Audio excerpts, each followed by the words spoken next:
Hello again, you wonderful book-loving people, and welcome once again to my channel.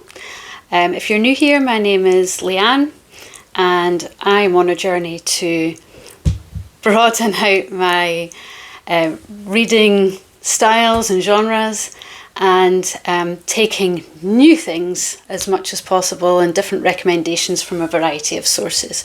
So I'm glad to welcome you to my channel. I hope you enjoy the journey with me.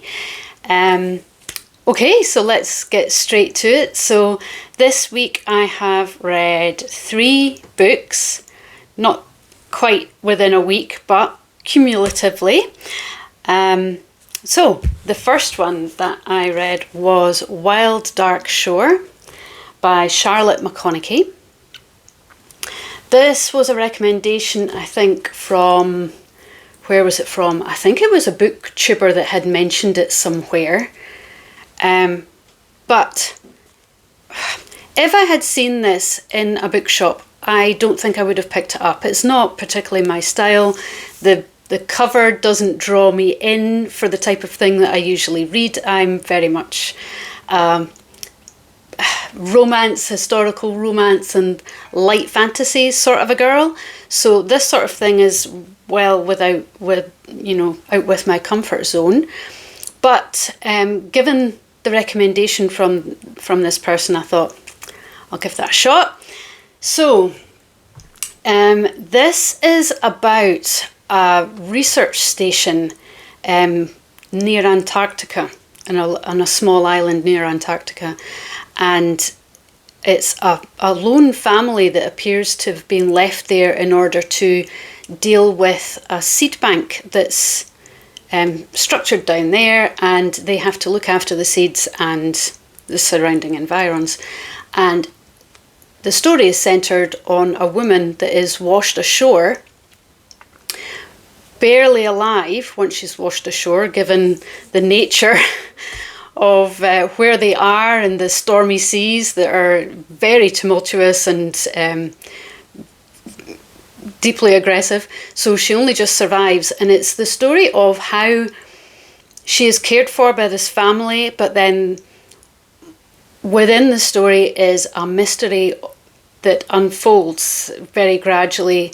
And I don't want to tell you too much more than that because it will spoil some of the narrative, but I will say this picture does really pick up on the lost sort of grim nature of where this location is set. It is very cold and unforgiving, and a bleak landscape, but this family have made their way here by living in this lighthouse in this setting. I did find it a bit slow in places, I must admit, but I think that it felt in keeping with the setting. It made you feel more of a sense of the fact of where you were. It brought that into the story, and the unfolding of events was well paced, and it eventually started to speed up towards the end, and I felt that it had a satisfying, if yet unexpected, ending. And I encourage you to try it. I really enjoyed this one. Unexpected for me, given the fact that I wouldn't have picked this up, but I really liked it. If you're into brooding mysteries and different types of locations for a novel, I recommend. Give it a shot. The second one is a classic. I finally finished another classic on my journey, which I'm very, very pleased about, I have to say. And I'm going to tell you now, I took baby steps with my classical journey because I chose The Hobbit by J.R.R. Tolkien. I am well aware that this is a children's book, but given the exploits of my last journey and foray into a classic that I hated, I wanted to tread carefully so that I didn't want to just give up on classics altogether. I know that there's a vast difference between all the different types of classics that are noted in that category. So anyway, I chose Tolkien, and I have to say, I have never read Tolkien before, which is astounding, and I'm apologetic for that fact, because, you know, I'm now in my 40s and I should well have read Tolkien by now. But The Hobbit, so as fully expected, it was very, very well written. You could absolutely tell that the author has an amazing command of the English language, and not just that, but he has a passion for etymology, that's the right word, I think, where language comes from. I've heard many people say that they really disliked the fact that he includes songs and sonnets, sometimes for a good couple of pages in his story. But I have to say, you kind of get used to it. It's not littered, but there are several. But I have to say that I have read a couple of books on, non-fiction books about where language comes from and how humans have adapted and evolved over time from the very beginnings. And to do with language and the way that we express ourselves and get information across to each other from the very beginnings of time, that came from song. We used to pass stories across to each other with song, and that was prolific across many different cultures. And that came before the written word and things like that. So I can absolutely understand where this came from. And what I did like about that factor as well is the fact that it wasn't just the so-called good guys, the elves and the dwarves and whatnot that sang stories. When they encounter the ones that mean them harm, goblins, I want to say, they also sang their songs. So that brought in realism for me. I think that would have been the case, given when this is meant to be set in this fantastical land. A great story, and there were many parts of it that I really enjoyed. There was a couple of sections where I was starting to lose interest a little bit, but I think that might be because of the backwards and forwards conversation in the language of the time, which was a bit antiquated, which it's not really my thing. So I did lose interest slightly, but it came back. But it does not take away from the tale at all. And as everybody knows, this man definitely knows what he's doing when he's crafting stories. So glad to have read it. I finally read a Tolkien novel, and I finished a classic, which I'm very, very pleased about. So, yeah, Hobbit.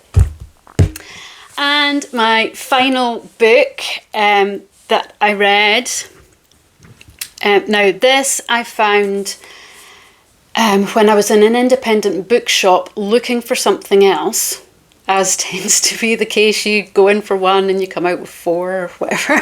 Or is that just me?